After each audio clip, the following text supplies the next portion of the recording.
I want to do a quick recap of talking about hypothermia, specifically some of the signs and then treatments. So anytime we are cold, we're going to have some very typical signs. They don't mean that you're hypothermic, such as shivering. Whoa. Turns out shivering and moving our muscles is a really efficient way to build a lot of heat. And so that's going to be one of the things our body does automatically without us even having to think about it. Other things our body's going to do automatically without us having to think about it is moving blood and prioritizing it to the core.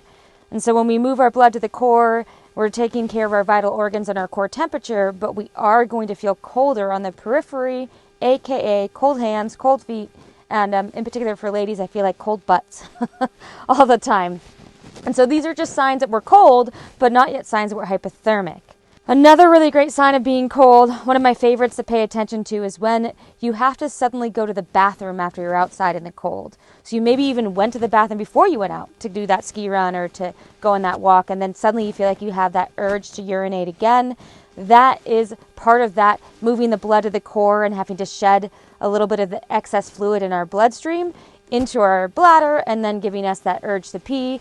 So I love that as a kind of thing for awareness. If that happens, you suddenly want to think about, oh, well, the body's getting cold, I should do something about it.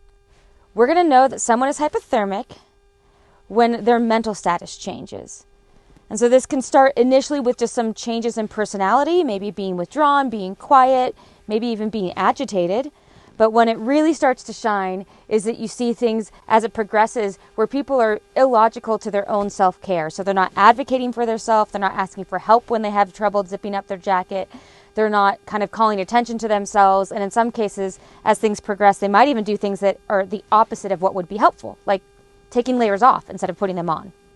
So mental status is the big key that you want to walk away with and think about. If you or your friends are out for a long day in the cold and someone's acting kind of different, they may truly be getting hypothermic. All right, well, what do we do if someone's hypothermic? The first thing is to try to remove them from the environment that's super cold. So someone is losing heat quicker than they can generate it. And so if we can get rid of the cold challenge, that would be the best number one thing to do. When someone is actually hypothermic at that level, you would only want to have them eat or kind of take in calories if they can do so in a way where they're maintaining their own ability to swallow and can kind of focus and pay attention. It turns out that as we progress from mild to moderate hypothermia, for some people that actually isn't the best thing for them yet. While we'd love to get calories on, we first need to remove them from the environment and start adding heat and make sure they're capable of actually doing that job of eating. All right? We're not going to exercise anybody that's hypothermic. They need to first get kind of warmed up a bit. They need to start to actually get those calories in so they have the energy to exercise. And when they start to feel good enough to do it, that's when you might exercise them. So exercise is not a part of treating hypothermia. It is a part of preventing hypothermia when you are cold. Once again, exercise and even eating is all part of preventing hypothermia.